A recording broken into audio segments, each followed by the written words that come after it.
Can we start, teacher? Am I audible? Yes, yes, yes. Okay, can we start? Yes. Yes. Okay. Very good afternoon to all and very warm welcome to VIRTUOSA 2020. VIRTUOSA 2020 is a webinar series organized by IQAC of our college, KSMDB College, Shastangota, for the first time in its academic history. Let us start this session with a prayer song. I request all the panelists to kindly disable your video for a while.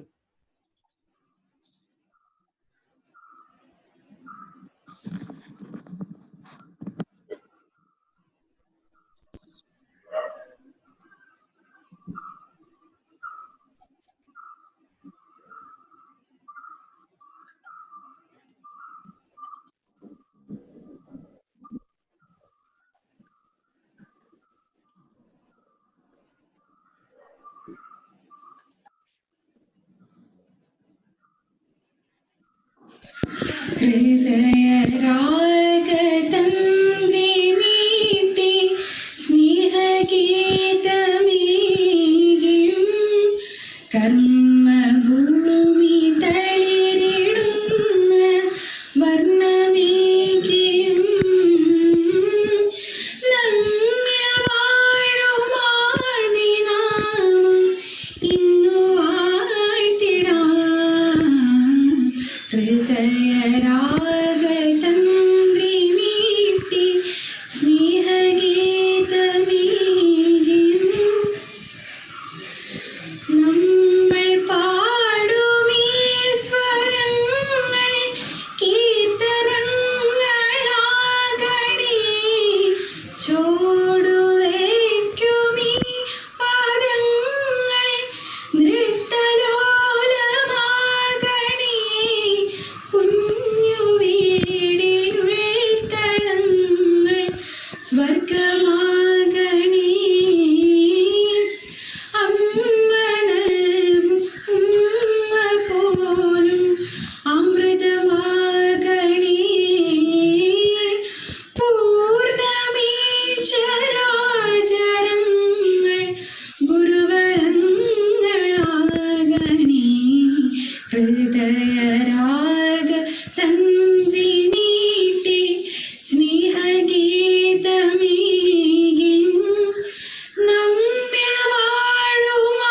നമ്യവാഴുമാദിനാമം ഇന്നു വാഴ്ത്തിടാം.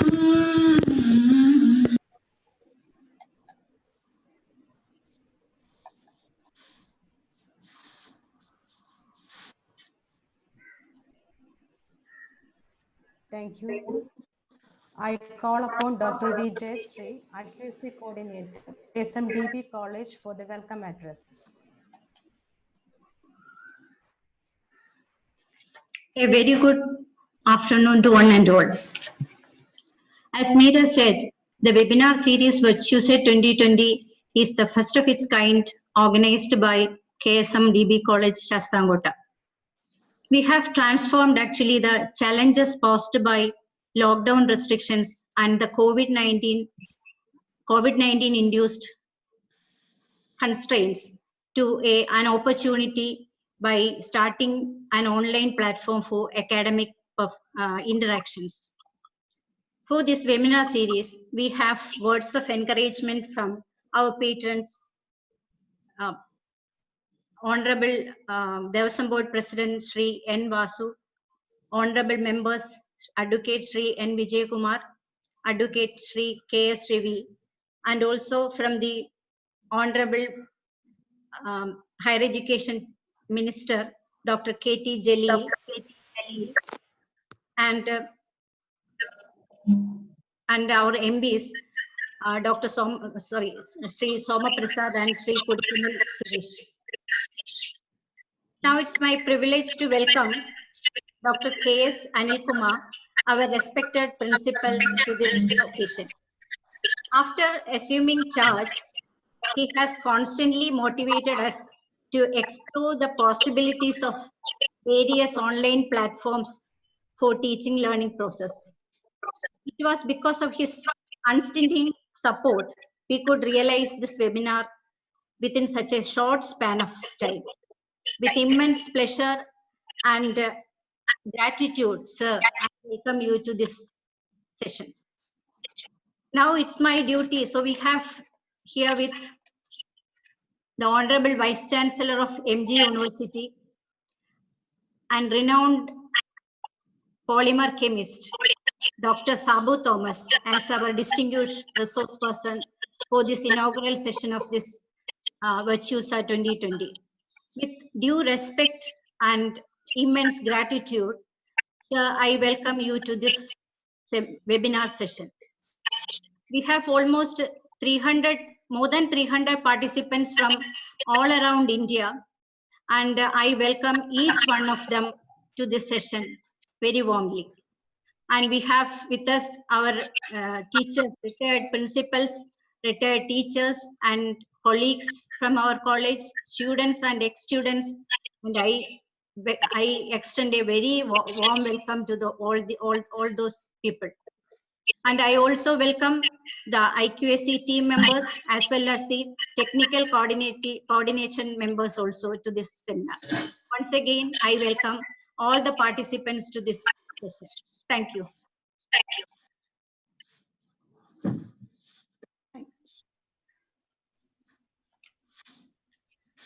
Thank you, ma'am. Now I cordially invite Dr. K. Skin Anil Kumar, our principal, for the presidential address. Afternoon to all. Welcome to VIRTUOSA 2020, the webinar series organized by the IQAC of KSMDB College, Shastangota. Our country is passing through unprecedented difficult times due to the outbreak of COVID-19 pandemic. As all universities and colleges are closed due to national lockdown, the teaching learning process and research activities have been badly disrupted. The examinations were also postponed. In such a scenario, it is the responsibility of the higher education institution to manage the multiple key issues relating to academic activities in the institutions. The government has also directed to continuing the educational process, making effective use of technology and other available platforms. Even though we have lack sufficient IT infrastructure for efficient delivery of education through e-learning mode, we are trying to ensure the continuity in teaching learning process and even research also. Our departments have already conducting, and now it is going on, number of teaching learning process, seminars, discussions, workshops using online platform modes such as Google Classroom, then Google Hangout, YouTube, streaming, Zoom, etc. Different platforms we adopted for the teaching learning process. VIRTUOSA 2020 is the first webinar series of our institution organized by our IQAC. As you know, the program has been scheduled for 7 days, taught by the eminent faculties. Today, I have very much pleasure that the webinar series introductory talk by Dr. Sabu Thomas, the Honorable Vice-Chancellor of MG University. He is a great academician and scientist of our country. The country salutes him due to his valuable contribution in the area of macromolecular science. I also appreciate Dr. Jayashree, the IQAC coordinator. She took a lot of pain to materialize this event. And also our faculty members, the technical team and IQAC team, they were also contributed a lot to this conference. So thank you all for the support and all the best wishes for the program. Have a nice day. Thank you. Thank you, sir, for your inspiring words. Let's listen to the words of encouragement from Dr. K.T. Jalil, Honorable Minister for Higher Education, Government of Kerala.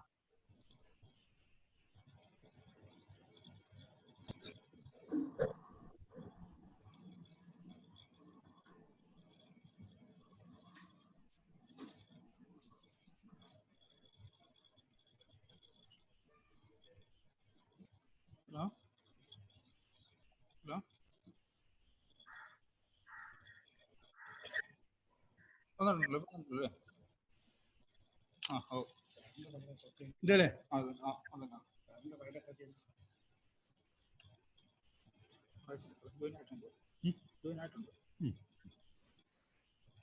അതന്നെ പറ്റും. ഞാൻ അങ്ങനെ വന്നേ അവർക്കെന്താ പ്രശ്നം? പരമ്പരാഗത രീതിയാണ് അറിവാർജിക്കുന്നതിന്, പഠിക്കുന്നതിന്, പഠിപ്പിക്കുന്നതിന് നാം ഇക്കാലം അത്രയും സ്വീകരിച്ചു പോന്നിരുന്നത്. ഒരധ്യാപകൻ, ഒരു ക്ലാസ് റൂം, അതിൽ കുറേ വിദ്യാർത്ഥികൾ, അവരോട് അധ്യാപകൻ സംവദിക്കുന്നു, ക്ലാസ്സുകൾ എടുക്കുന്നു. അതിൽ നിന്ന് മാറി സഞ്ചരിക്കേണ്ട കാലം അതിക്രമിച്ചിരിക്കുന്നു എന്നുള്ളതാണ് ലോക്ക്ഡൌണിന്റെ ഈ സമയം നമ്മളെ ബോധ്യപ്പെടുത്തുന്നത്. കൊറോണ വൈറസിന്റെ വ്യാപനം, COVID-19 എന്ന മഹാമാരിയെ ലോകത്ത് വിതച്ചുകൊണ്ടിരിക്കുമ്പോൾ ലോകം മുഴുവൻ വീട്ടിലടക്കപ്പെട്ട അവസ്ഥയിലായിരുന്നു ഏതാണ്ട് 1.5-2 മാസക്കാലം. അറിവിന് മാത്രം നമുക്ക് മൊറട്ടോറിയം പ്രഖ്യാപിക്കാൻ കഴിയില്ല. സമാനമായ സാഹചര്യങ്ങൾ ഭാവിയിലും ഉണ്ടാകാം. അത്തരം സന്ദർഭങ്ങളിൽ നൂതനമായ സങ്കേതങ്ങൾ അറിവ് പകർന്നു നൽകുന്നതിന് വേണ്ടി പ്രയോജനപ്പെടുത്താൻ സാധിക്കണം. അതിനുതകുന്ന ഒരു പദ്ധതി നമ്മളുടെ സംസ്ഥാനത്ത് എല്ലാ ഉന്നത വിദ്യാഭ്യാസ സ്ഥാപനങ്ങളിലും, സ്കൂളുകൾ ഉൾപ്പെടെയുള്ള സ്ഥാപനങ്ങളിലും ആരംഭിച്ചിരിക്കുകയാണ്. തിരുവിതാംകൂർ ദേവസ്വം ബോർഡിന്റെ അധീനതയിലുള്ള ശാസ്താംകോട്ടയിലെ കുമ്പളത്ത് ശങ്കുപിള്ള സ്മാരക ദേവസ്വം ബോർഡ് കോളേജിൽ IQACയുടെ നേതൃത്വത്തിൽ വരുന്ന ഒരാഴ്ചക്കാലം നടത്തപ്പെടുന്ന VIRTUOSA എന്ന വെബിനൽ സീരീസിൽ എല്ലാവിധ ഭാവുകങ്ങളും നേരുന്നു. നമ്മുടെ സംസ്ഥാനത്ത് അധ്യാപനത്തിന് ഒരു പുതിയ യുഗമാണ് ഇതോടുകൂടി കുറിക്കപ്പെടുന്നത്. ഇക്കാലം അത്രയും പിന്തുടർന്നു പോന്ന മാർഗത്തിൽ നിന്ന് നാം വേറിട്ട് സഞ്ചരിക്കാൻ വേണ്ടി തുടങ്ങുകയാണ്. തീർച്ചയായും ഇത് വരും കാലത്തും നമുക്കേറെ പ്രയോജനം ചെയ്യും. ഇത്തരം ഒരു സംരംഭത്തിന് മുന്നോട്ട് വന്ന ഇതിന്റെ പിന്നണിയിൽ പ്രവർത്തിച്ച എല്ലാവരെയും അഭിനന്ദിക്കുന്നു. ഈ പരിപാടി നല്ല വിജയമാകട്ടെ എന്ന് ആശംസിക്കുകയും ചെയ്യുന്നു. ശരി. Thank you, sir. Thank you very much for your influential message. Now we have an inspiring message from Sri N. Vasu, Honorable President, Travancore Devasam Board.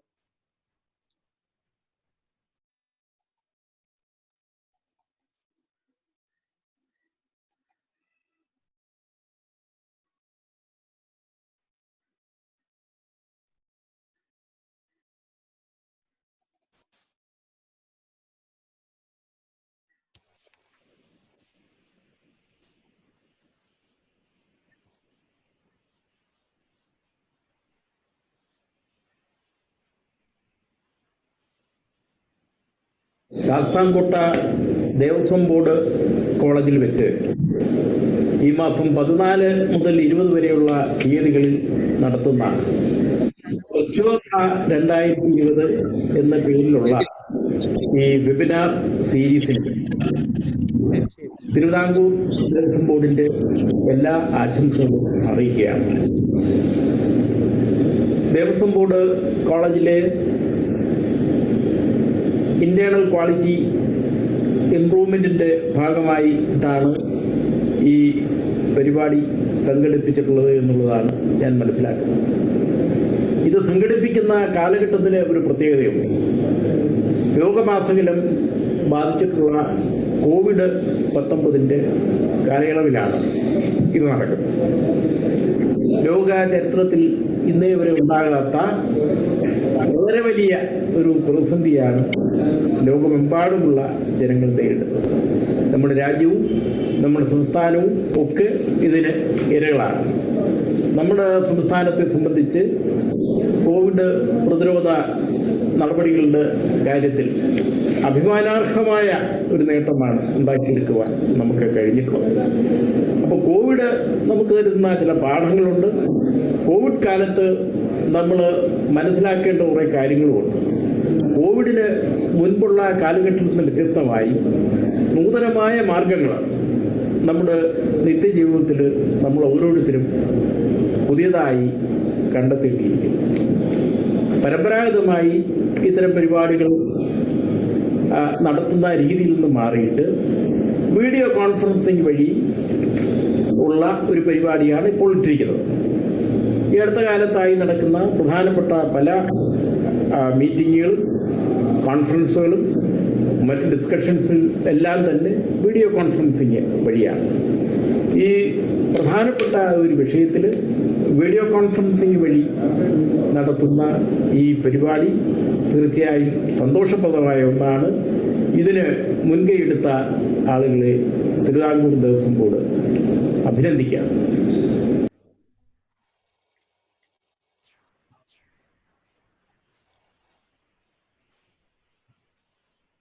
Thank you, sir, for your encouraging message. Now we move on to the most awarded technical session. Today we have with us Professor Dr. Sabu Thomas, Honorable Vice-Chancellor of Mahatma Gandhi University, Kottayam, and the renowned academician and researcher as the speaker. I invite Dr. Radhika Nath, Department of Chemistry, to introduce him formally. Thank you, Mira.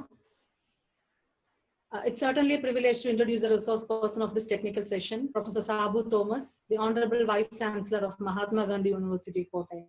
Actually, he needs no words of introduction as he's a very popular researcher and familiar academician among the science fraternity. And reading his CV will be a Herculean task. I am not going for that. But for the sake of participants of VIRTUOSA 2020, I'll be going through certain very few achievements in a few sentences. Professor Sabu Thomas had his PhD in engineering faculty from Indian Institute of Technology, Kharagpur in the year 1987. He joined MG University in the same year as lecturer in the School of Chemical Sciences, and now he is the Vice-Chancellor of the same university. More than 76 PhD students and 9 postdoctoral fellows successfully completed research under his guidance, and his field of interest includes nanoscience, polymer science and engineering, nanomedicine, and green nanotechnology. He is a visiting professor of more than 35 foreign universities and a recipient of more than 15 international awards. And to say a few about them is the Fellowship of Royal Society of Chemistry, London, Distinguished Professorship from Joseph Stephen Institute, Slovenia, MRSI Medal, Nanotech Medal, CRSI Medal, Distinguished Faculty Award, then Dr. APJ Abdul Kalam Award for Scientific Excellence, Mahatma Gandhi University Award for Outstanding Contribution, Lifetime Achievement Award of Malaysian Polymer Group, Indian Nanobiologist Award, and Sukumar Maiti Award for the best polymer researcher in the country. He is in the list of most productive researchers in India and holds a position of number 5. And due to his outstanding contributions to the field of nanoscience and polymer science and engineering, Professor Thomas has been conferred DSc doctorate by the University of South Brittany and University of Lorraine, France. Very recently, he has been awarded the Senior Fulbright Fellowship to visit 20 universities in US and the Most Productive Faculty Award in the domain of material science. In 2019, he has been selected as a member of prestigious European Academy of Sciences, and last year, he was honored with the CNR Rao Award Prize Lecture in Advanced Materials by Material Research Society of India. This year, he was selected for the Nano Mission Award by DSC, that is Department of Science and Technology. And Professor Thomas has over 1,100 peer-reviewed research papers, reviews, and book chapters to his credit. He is the inventor of 15 patents, and H-index of Professor Thomas is 101 and has more than 50,000 citations for the publication. Professor Thomas has delivered over 350 plenary, inaugural, and invited lectures in national and international meetings over 30 countries. And today, we will be having a session on Introduction to Macromolecules by Professor Sabu Thomas. With immense pleasure and on behalf of all the participants of VIRTUOSA 2020, I welcome Professor Sabu Thomas and hand over the platform for the technical session. Thank you. Thank you.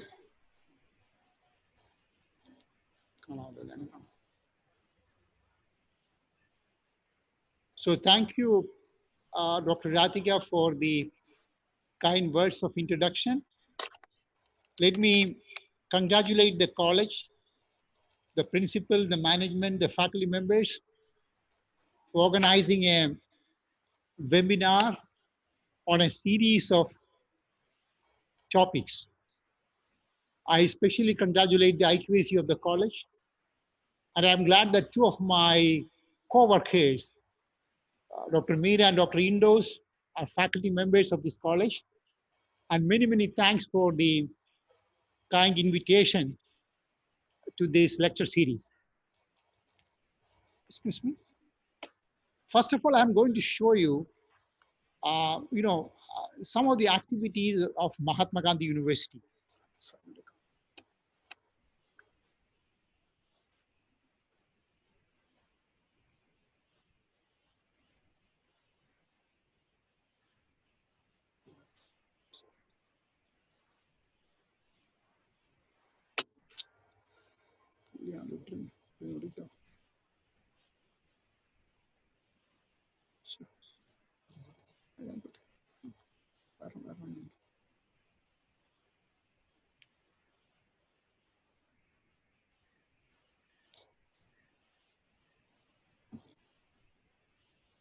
I hope you can all see the first slide.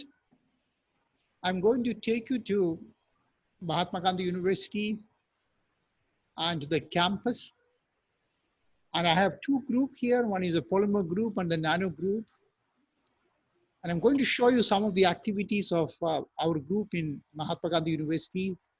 So you're all welcome to the campus. This is the front gate of the university. It started in 1983, commemorating the father of our nation, Mahatma Gandhi. And let me show you the whole picture of Mahatma Gandhi University. We are accredited by NAC with a 3.24 ranking. The NARF, we have a 30th position in India among all the universities. And we have the main campus and 8 satellite campuses. We have 400,000 students. So it's a big enterprise, Mahatma Gandhi University, one of the best universities in the state of Kerala. And I can also show you another important picture where Mahatma Gandhi University is nationally ranked. If you look at the H-index by the DST, we have H-index of 35. And you can see the H-indices of other universities. So we have a very good position nationally. Let me show you some of my activities. I will take you to School of Chemical Sciences, where I started my career very quickly. In chemistry, we have polymer, organic, inorganic, and physical branches. And we have several programs. Those who are really interested to work in our university, to work with our department, you can join for the master program. You can join for MPhil program. You can go join for PhD programs. So a wide range of programs. And we have a division of inorganic chemistry, organic chemistry, physical chemistry, and polymer science and technology. You can see the faculties in chemistry. We have very brilliant faculties. And if you look at the facilities of the university, we have pretty good facilities. We have good instrumental facilities. It's open to the researchers and members of all the people in the state of Kerala. And even to industries too. And now let me also show you some of my activities of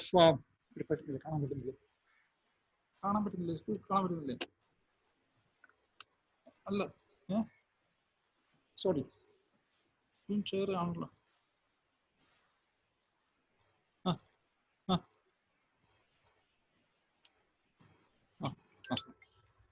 കിട്ടുന്നില്ലേ? Excuse me, sir. Sorry, you are audible, but your screen is not appearing.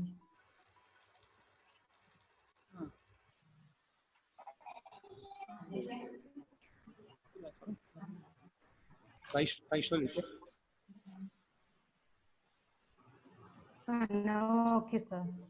Kita. Kana hai na? Yes, yes. Yes. So I'll show you some of the activities of the Nano Center. We have nanomaterials division, we have nanochemistry, we have green energy, we have nanobiology, we have social and ethical issues. So those who are really interested in nanomaterials, the students and faculties, definitely you can join our group in this nanoscience and nanotechnology. In nanoscience, we have MS program, we have integrated master PhD program, we have MPhil program, we have PhD program, very active programs are going on at the Nano Center. Look at the facilities of Nano Center. We have state-of-the-art facilities. We have high resolution electron microscope. We have electrospinning. We have X-rays. And Nano Center also have lots of cooperative program. We have signed agreement with large number of universities, institutes across the globe. We have right now, we have more than 100 cooperative programs with the different parts of the world. You see, we have another interesting program called Nobel Lecture Series, where Nobel laureates come to our campus, interact with the students and faculties. You can see we have more than 8 Nobel laureates visited us.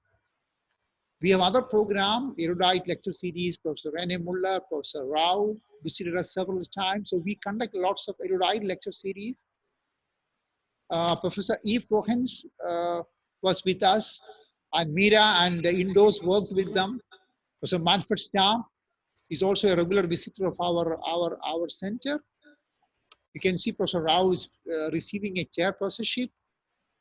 We have a massive program with Russia on sustained release of fertilizers and pesticides, cooperating with Tatiana Volova.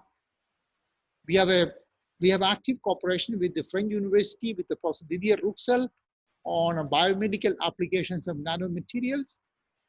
We cooperate with the Slovenia on surface modification of polymers by plasma. We cooperate with IT Madras, Raman Research Institute, Polish Institute. With Austria, we have active cooperation going on. So we have several international cooperation going on, and our idea is to have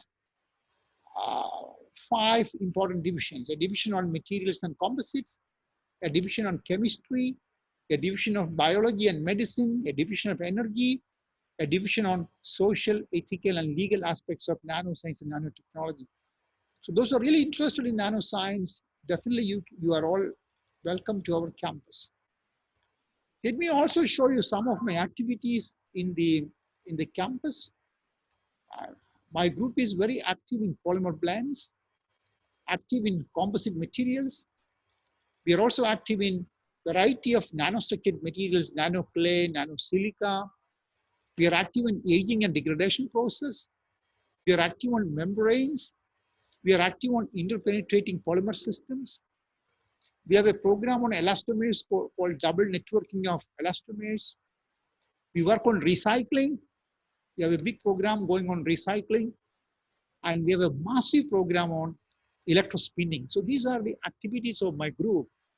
So master students, bachelor students, faculty members who are really interested to interact with us, most welcome to our campus. Now, I will go to my second part of my lecture. Next. I will go to the next part of my lecture.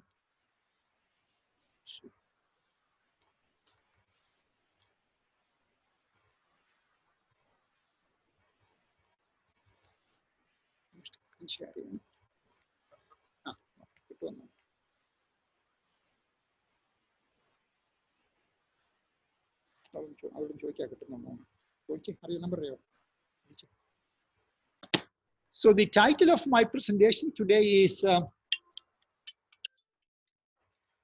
Introduction to Polymer Science and Technology.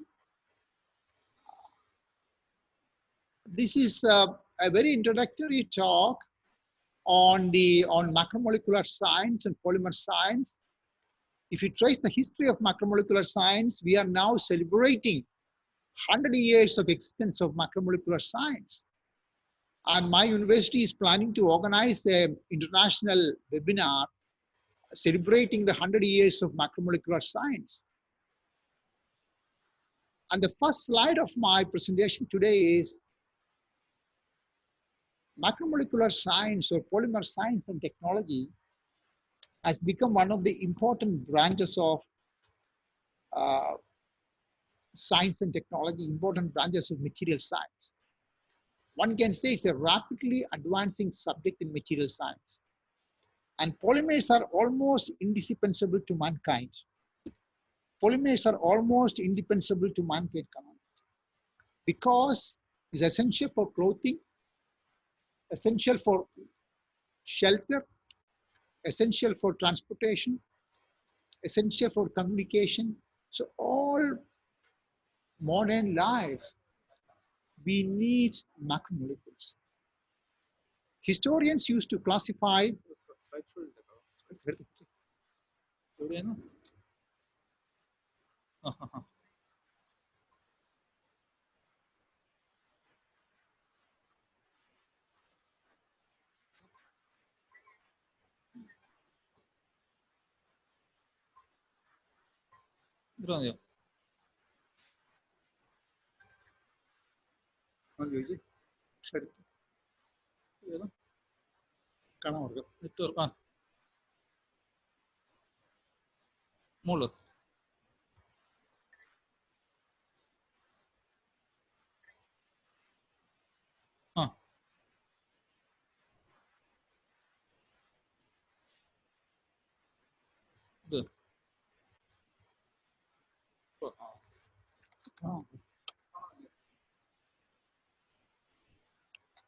So polymers are almost indispensable to mankind. Probably you also know that historians used to classify the early ages of man based on the type of implements man has used. Accordingly, we have Stone Age, where people used to use stone to make the implements. Then you have Bronze Age, you have Iron Age. If you look at the present age, I'm sure all of you will agree that is the age of polymers, the age of plastics, the age of rubbers, the age of high performance fibers. Therefore, polymers play a very dominant role in daily life. Without polymers, we cannot live. Look at the geopotentialities of polymer science. If you look at the American Chemical Society statistics, you will find that 50% of the chemists and chemical engineers work on polymer-related areas. So polymers offer lots of geopotentialities. If you specialize in polymer science, and if you're becoming a good polymer chemist, I'm sure you will get excellent jobs. Now, I wanted to give you an important quotation given by Professor Lord Todd, the president of the Royal Society of London. It's a very important statement made by Professor Lord. You know what he said? In fact, he was asked a question, very interesting question. I request all the faculty members and students look at the question. The chemistry's biggest contribution to mankind. That was a question asked to Professor Lord Todd. You know what he said? Very interesting answer. He said, I'm inclined to think that the development of polymerization, perhaps the biggest thing chemistry has done to mankind.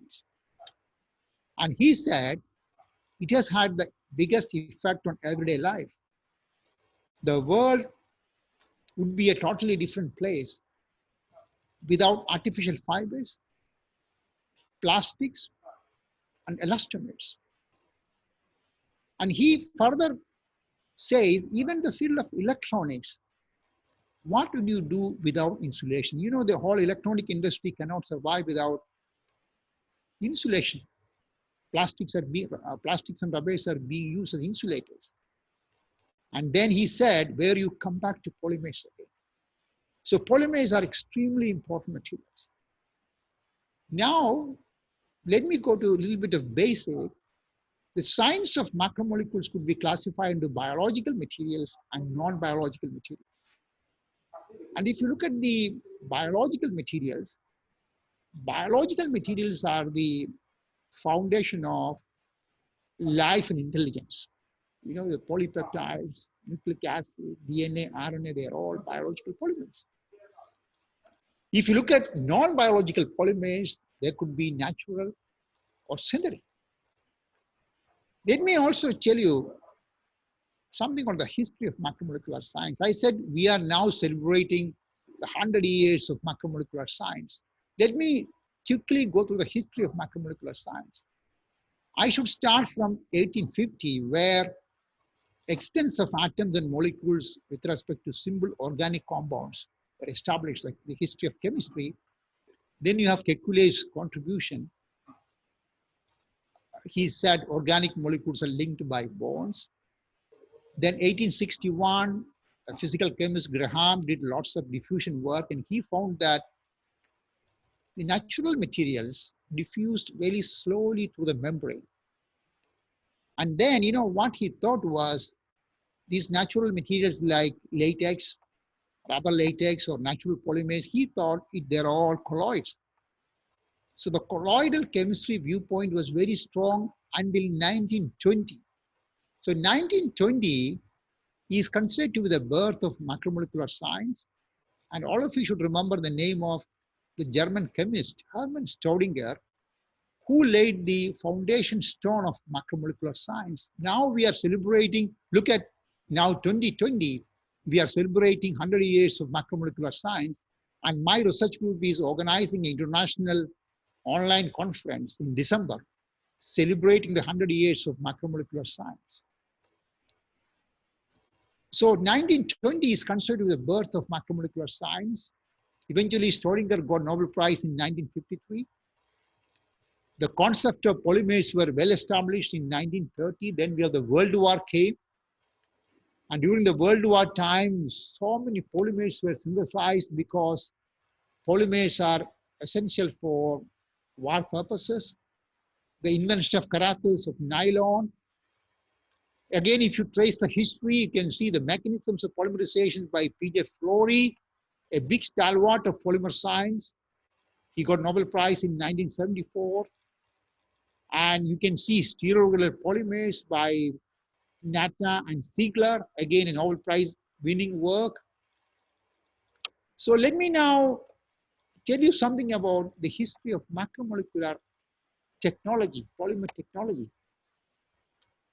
If you trace the history of polymer technology means applications of polymers, manufacturing of products. You would see that the history starts from 1820, where Hancock, a mechanical engineer from United Kingdom, he invented the mastication of natural rubber. Natural rubber is a high molecular weight material. So he said if you pass through roller mill, then the most molecular weight of natural rubber could be reduced. This was followed by a landmark discovery of vulcanization by Goodyear. 1965 witnessed the development of cellulose acetate. 1870 witnessed the development of celluloid. It is a mixture of cellulose, nitrate, and camphor. And everyone should remember 1907. Why? Because 1907 was the year where we actually synthesized a purely synthetic material. It's called bakelite. We all know the reaction product of phenol and formaldehyde. This was actually made by a very famous French chemist, Bakelite. So we call it bakelite. Then if you again trace the history, a large number of polymers were synthesized during Second World War time. You can see polystyrene, SBR, polyvinyl chloride, you see the list continues. Lots of polymers are being invented. Even now, chemists synthesize a variety of polymers. Now the macromolecular chemistry has been developed to such an extent that if you tell a property, the chemist is able to synthesize the required macromolecular structures. Now let me also explain to you some of the basic concept of macromolecular science. Macromolecules are often called as polymers. Poly means many, meros means parts. Meros came from Greece. And macromolecule is a large, gigantic chain comprising of small repeating units called monomeric species. And you will find that the different chains of macromolecules are held together by secondary interactions. It could be hydrogen bonding interactions, dipole-dipole interactions, or other interactions. Let me also make a small presentation about the classification of polymers. Polymers could be classified into inorganic and organic. If you look at organic, you have natural and synthetic. If you look at inorganic, you have natural and synthetic, and you see lots and lots of classification. And eventually, you can make lots of things out of polymers. You can make adhesives. You can have fibers. You can have rubbers. So lots of things. Let me also tell you something about functionality of monomer and polymers. If you look at monofunctional monomers, we all know that monofunctional monomers react together, liberating low molecular weight compound. If you take a monobasic acid in alcohol, you get a low molecular weight compound. You cannot get a polymer. If you want to get a polymer, you should start with bifunctional monomers. You know, diol and diacid will give rise to a polymer, a linear polymer. Suppose if you take polyfunctional monomers, you see, polyfunctional monomers will give rise to branched polymers. If you take phenol and formaldehyde, you get branched structures.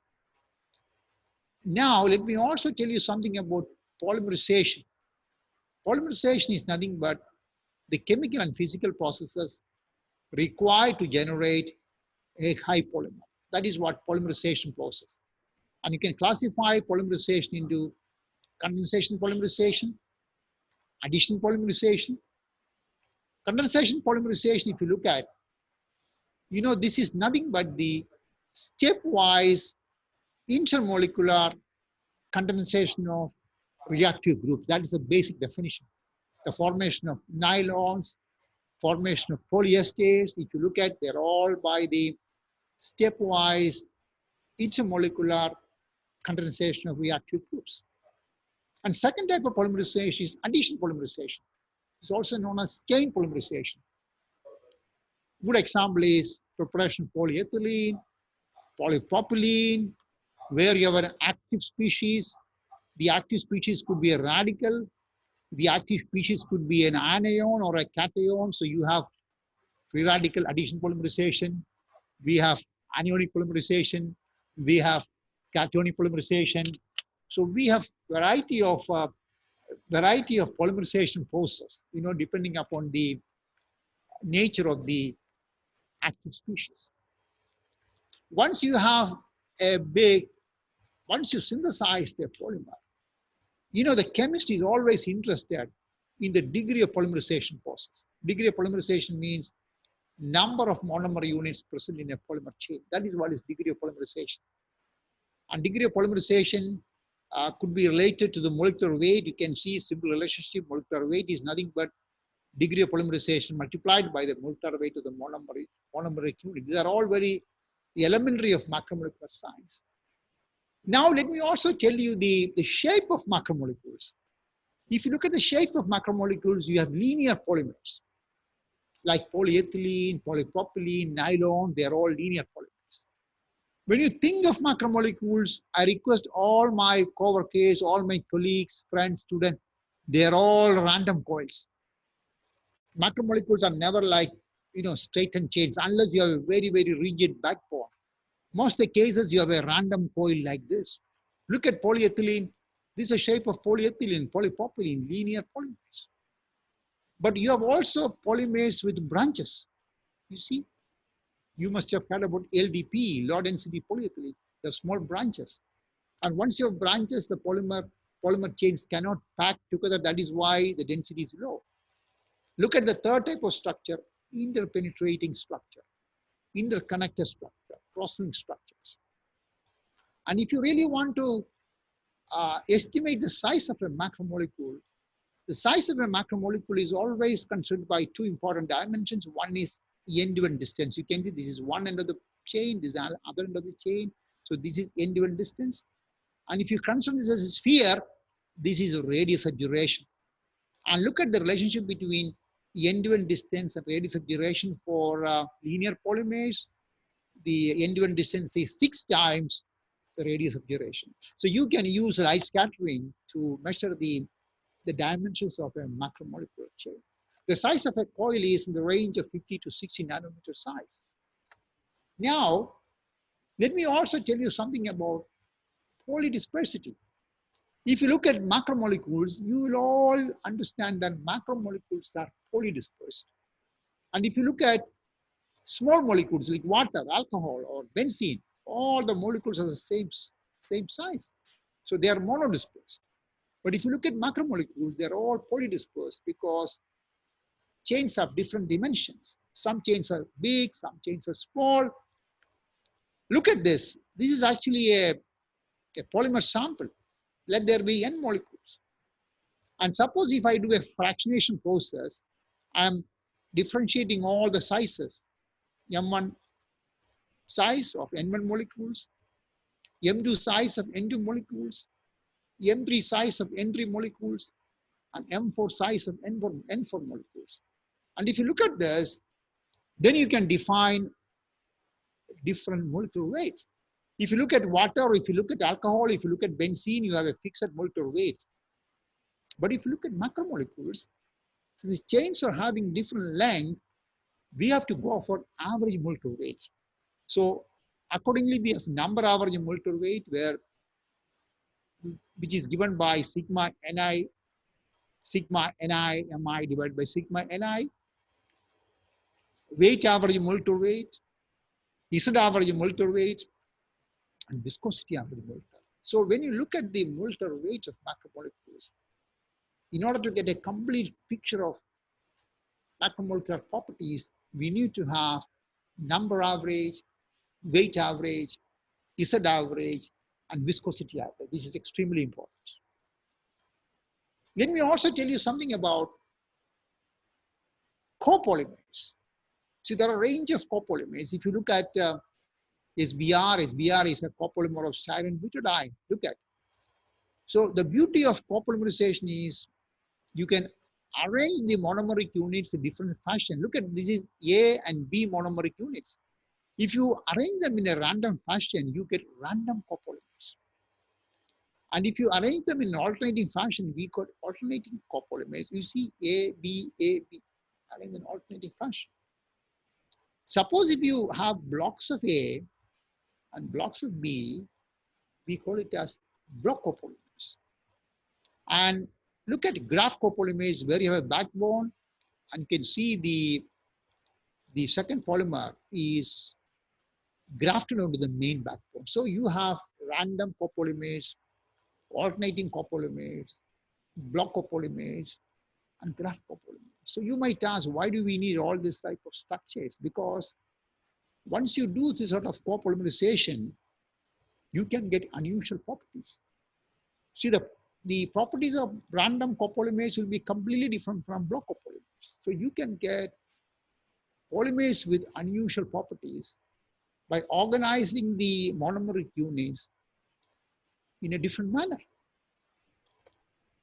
Let me also tell you something about multivariate distribution. That's a very important concept in polymer science because polymers have a range of sizes. Therefore, one has to look at the distribution of the sizes. Look at this is a distribution of molecular weight where you can see the different molecular weights are plotted over here.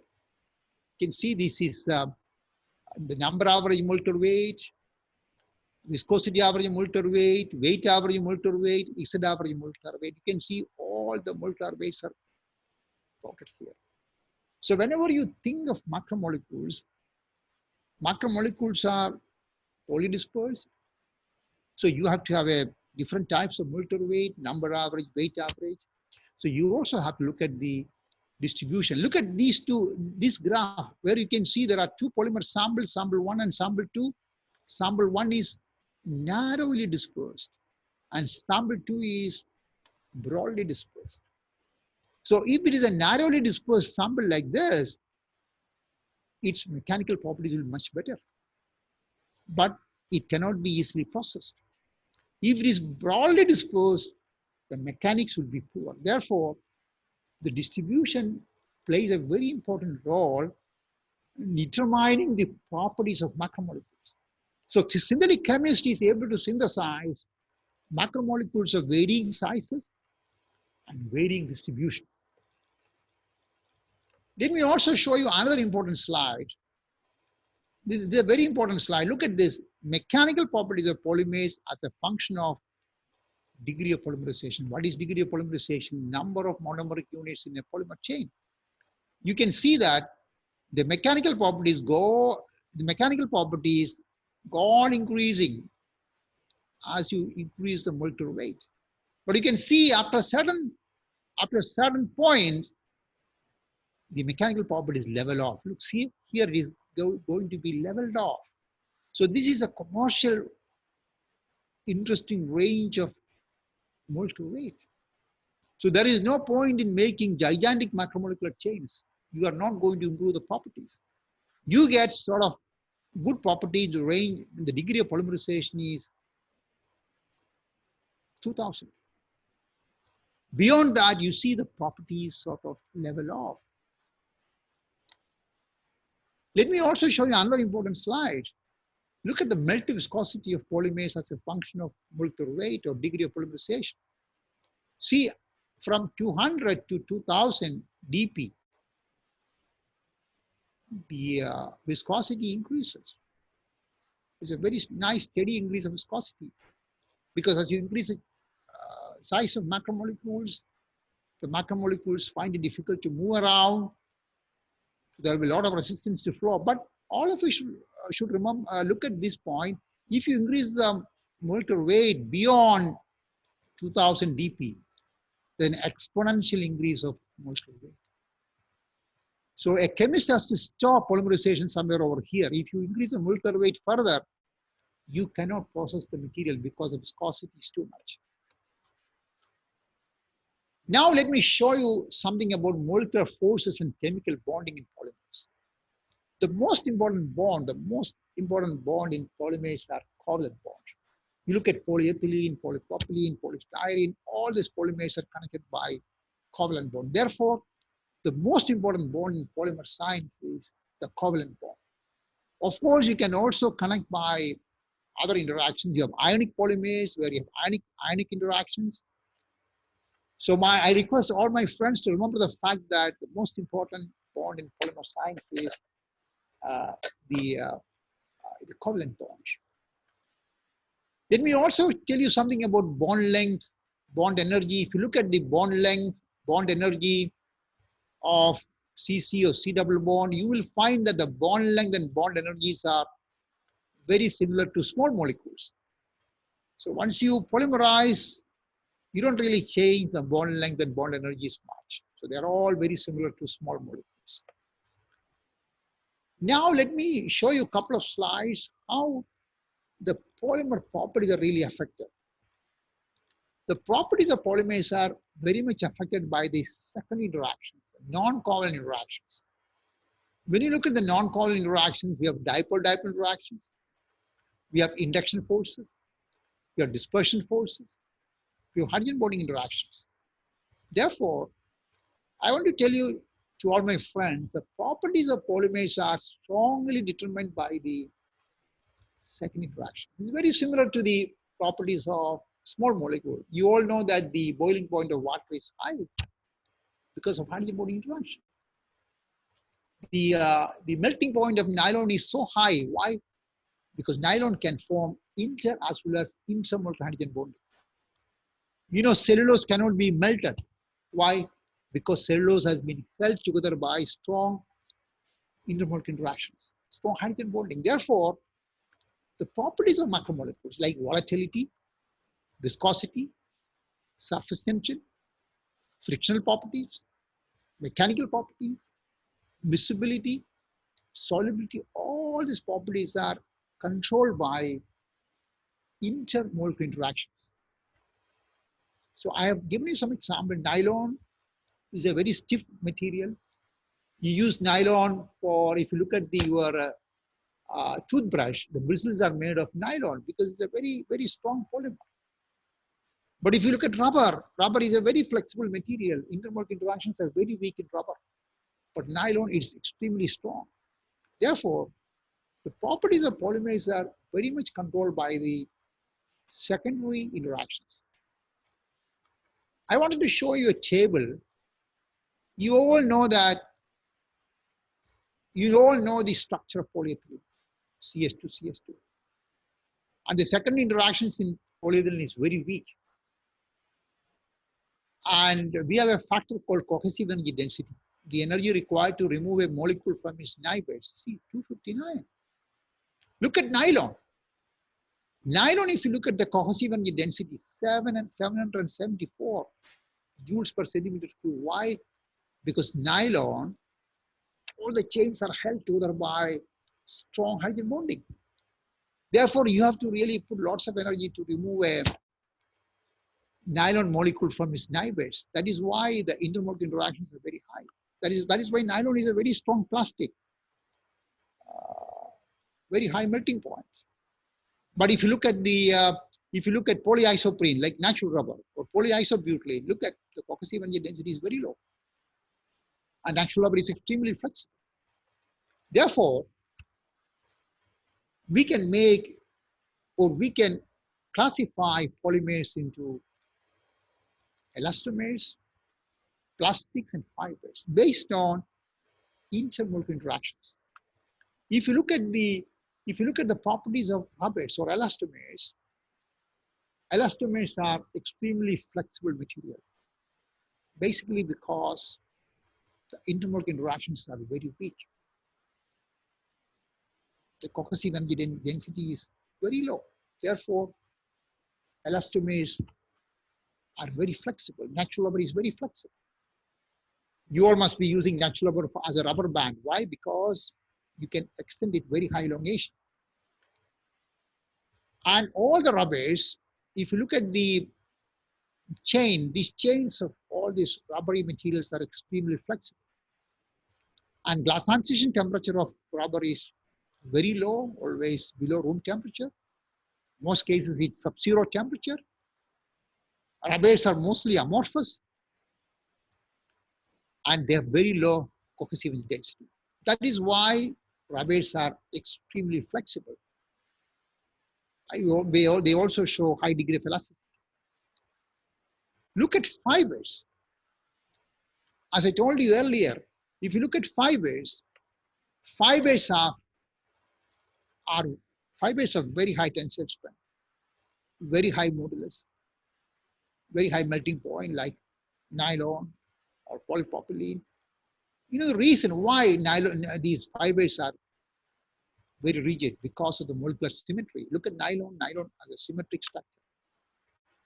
Cohesive energy density is very high and they're highly crystalline. If you look at rubber, rubbers are very amorphous, but most of the fibers, it could be nylon or it could be polypropylene, they've got high crystallinity. Now, let us look at the behavior of plastics. If you look at the behavior of plastics, plastics come in between rubber and fibers. Fibers have a high degree of intermolecular interactions, high degree of intermolecular forces. Rubbers the lowest, and plastics come in between. So if we have plastics, if you are looking for plastics for optical applications, we need amorphous plastics. If you are looking for plastics for electrical application, then you should have non-polar polymers or low polarity polymers. If you're looking for plastics for engineering application, then the plastic should be crystalline. Nylon is an engineering plastic. Therefore, in summary, what I want to say is the behavior of the properties of plastics, polymers could be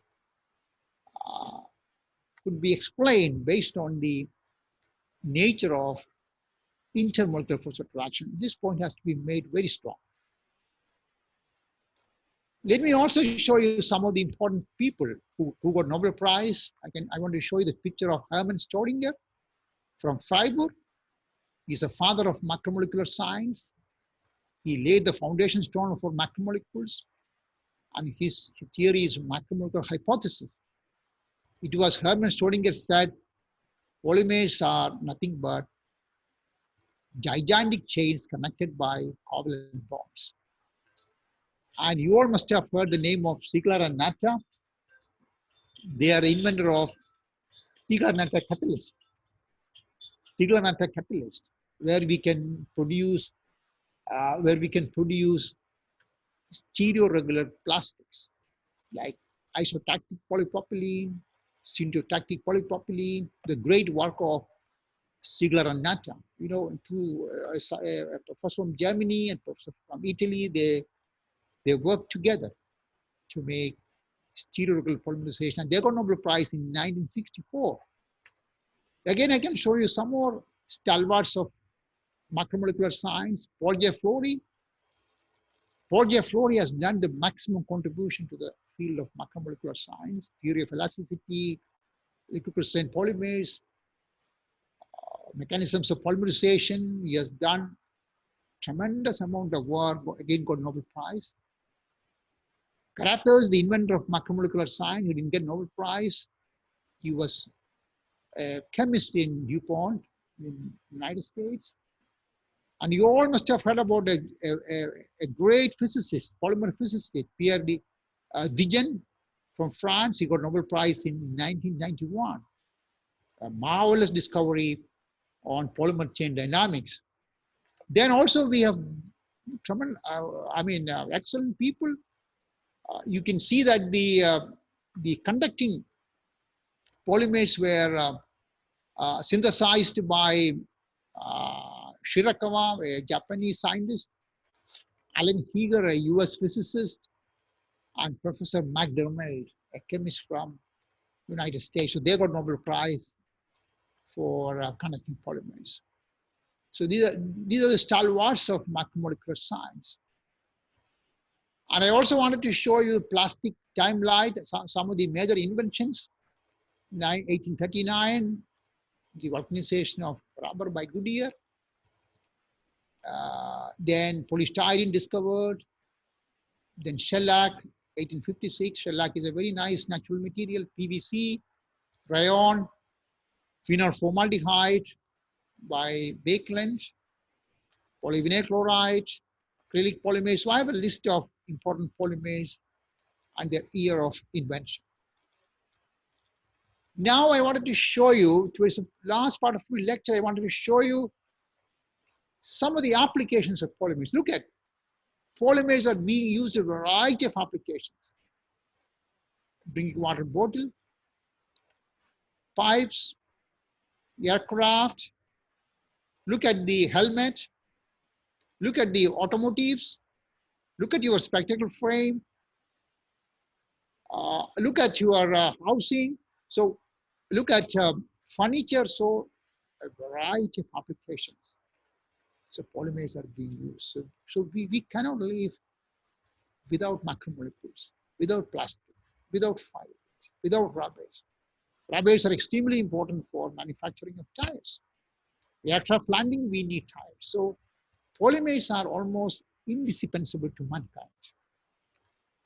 And I also wanted to show you that now we are all facing the issue of coronavirus. And you are all advised to wear mask. I was also wearing a mask, actually a cotton mask. And you can see that these masks are made of what? These masks are made of macromolecules. These masks are made of, it could be made of cotton or it could be made of polypropylene. So we need polymers. So I request all my students, faculty members, should wear masks, and we have to really keep social distancing. So polymers play a very important role in making masks, in PPE, personal protection equipment. I have a picture of PPE. Look at this. They're all made of polymers. They're all made of polypropylene. So we have lots of new constructions of PPE now. So polymers play a very, very vital role in everyday life. Look at blouses. The blouses are made of, you have plastic blouses, you have rubber blouses. This is also very important in corona, situation. We need blouses, we need face mask, we need, PPE, personal protection equipment, where all polymers play a very, very important role.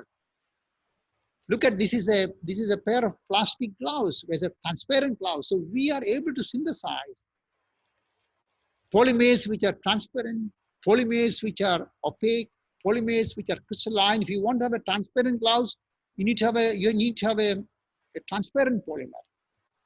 Okay. Now I want to show you a slide. Recently, my research group we have submitted 4 important proposals. Constructing new mask. This project we submitted today. India-US program. Look at the type of new mask we are designing. I want to show you a picture of this. This is a mask we are designing, new class of mask we are designing using macromolecules. The outer layer of this mask, this we have just sent to India-US program. A big funding, we have applied for a big funding. We have lots of people assembled together.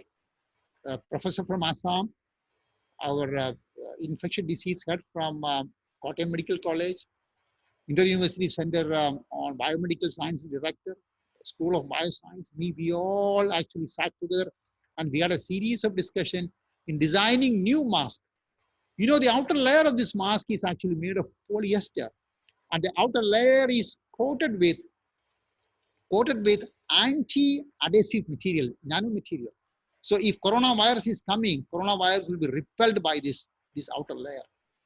And if you look at the inner layer is actually made of nylon material. And again, this is coated with the nanocellulose, chemically modified nanocellulose. And this chemically modified nanocellulose with a little bit of curcumin can deactivate if at all some virus is getting in, it can deactivate. And then the innermost layer, which is made of coating. So this is the new mask we have designed for Indo-US program. Let me also tell you the danger of polymers. See, look at this slide. You can see polymers create a lot of pollution. Look at this is actually debris, the polymer pollution. So I request all my colleagues and friends, you use polymers when you really need them. So we all have to discard the one-time use of polymers. Look at the polymer makes a lot of menace. So my advice to all my good friends is avoid one-time use of plastics. When you go to a shopping mall, you go with a cotton bag, or you go with a jute bag, or you go with a linen bag, and never accept a plastic carry bag in the shop. So polymers are fantastic material, but you all have to avoid the one-time use of plastics because we are not able to manage the waste. So my request to all my good friends is avoid one-time use of plastics. When you go for shopping, you go with a cotton or natural fiber bag. And your college should have waste boxes to collect waste plastics, paper, organic materials, biomaterials, metals and glasses, and all organic material you should go for composting. And I also request the chemistry teachers, laboratory waste, you should have a collection tank for acid, you should have a collection tank for alkali, you should have a collection tank for corrosive liquid, you have a collection tank for solid materials. So I understand that many colleges, the students pour everything into the sink. So please stop this. Please take some interest on the waste management issues that we face now. Look at the debris of plastic pollution for the sea. If you look at the literature, if you look at the scientific literature, you can see in sea, in ocean, you have lots of islands of plastics. So we all have to be very careful about this. So please take care of the waste that we generate out of plastics. And I also request everyone to follow the principle of recycling, reuse, and reduce. This is a very important philosophy. You all must have heard about it. Recycle, reuse, and reduce. This should be the philosophy that you have to follow in order to preserve our ecosystem.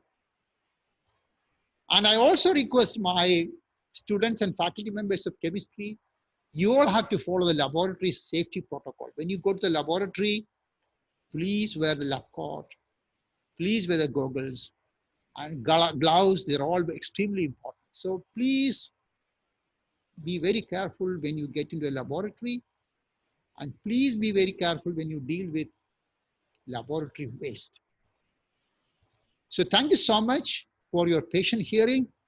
And if you have any questions, you can post on to me. Thank you. Thank you, sir, for sharing your deep knowledge and valuable thoughts with us. Your presentation was so simple that anyone from any discipline could understand the basic concepts about macromolecules. Now the session is open for discussion. Dear participants, please put your questions in the Q&A box so that our panelists will direct the questions to the speaker. In between, can I ask you a question, sir? Yes, yes, please ask Dr. Meera. Sir, in your presentation, you mentioned that you are going to start some work with curcumin for the PPE kit, right? Yes. Sir, can you share with us some of the information regarding that? I mean, you are using nanofillers also. So what's the role of nanofillers in? Pardon, nano? You are using nanocellulose and nanofillers also you are including. Yeah, right? yeah. So our construction of the mask, the outer layer of the mask is actually made of polyester. It's a polymer fabric, polyester, and that the polyester will be coated with an anti-adhesive polyelectrolyte. That means when coronavirus comes in, these coronavirus will be sort of repelled. It will not be adhered to the mask. And the inner layer, if you look at the second layer is actually will be made of nylon fabric. The nylon fabric will be dipped with or engraved with nanocellulose. Nanocellulose, we will do a small chemistry. Nanocellulose surface will have positive charge. We have amino group. And we also will have curcumin. So the function of nanocellulose is probably, you all know that this is a crystalline cellulose. And these crystalline cellulose particles are actually the diameter range is in the range of 50 nanometer and long. It could be around 800 nanometer length.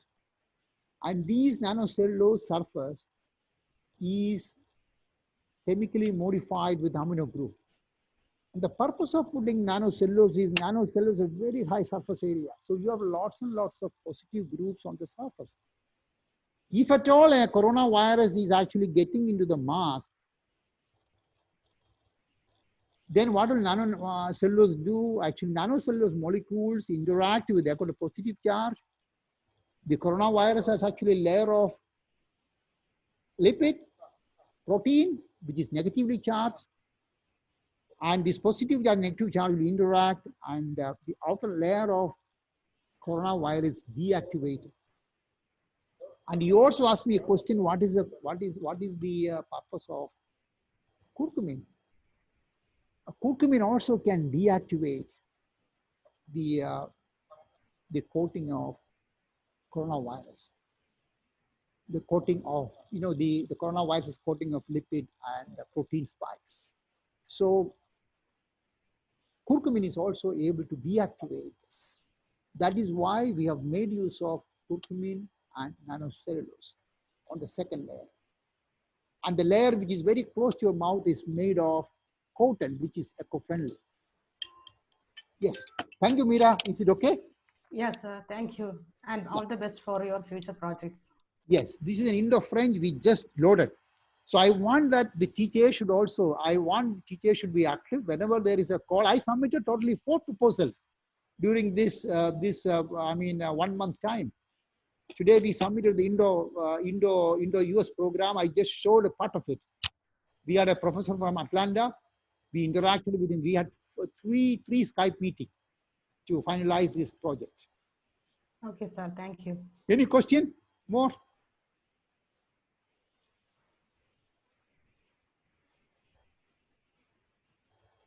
Indoors is there? Indoors?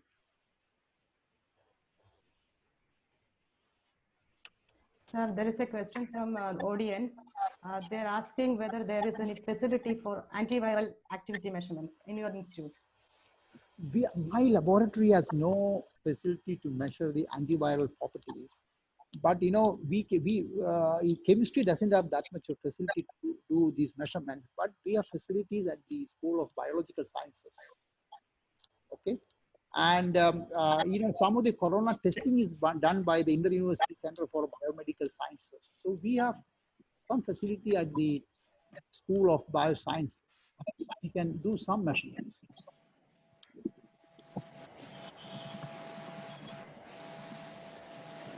Any more questions?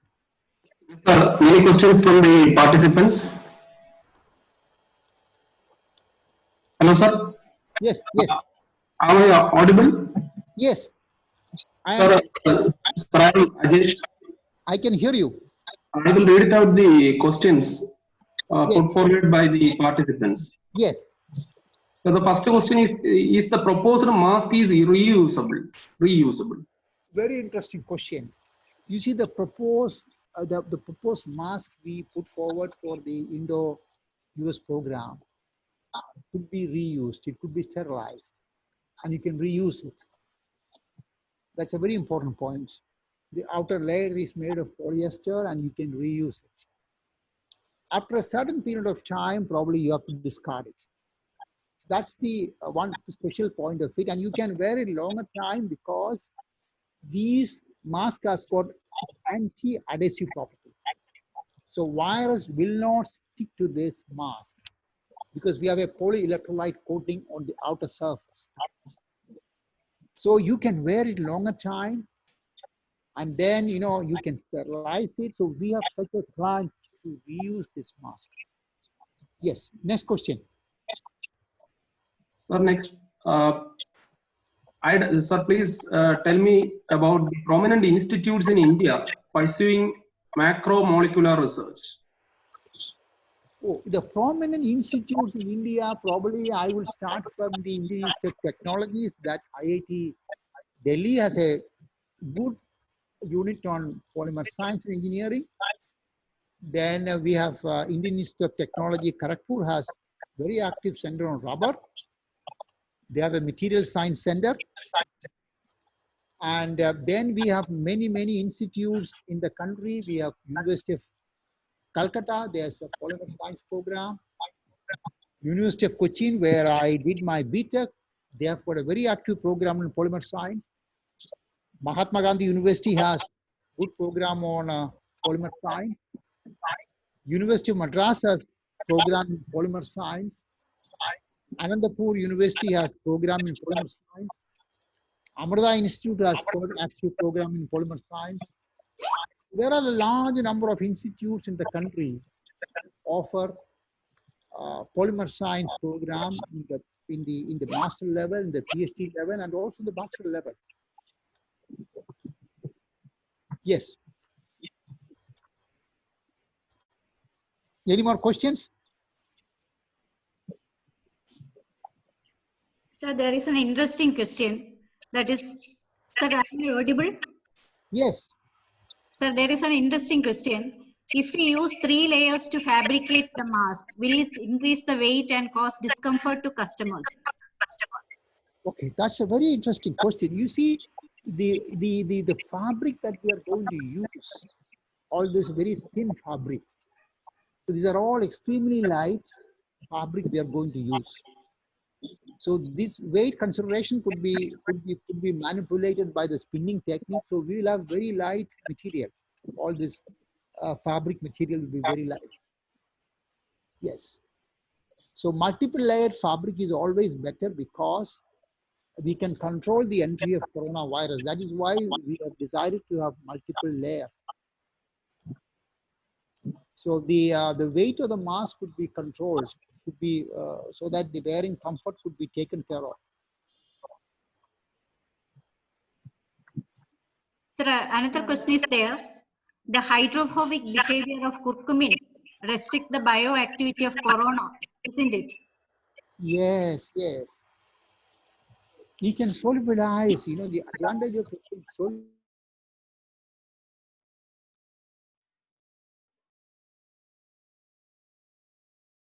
Hello.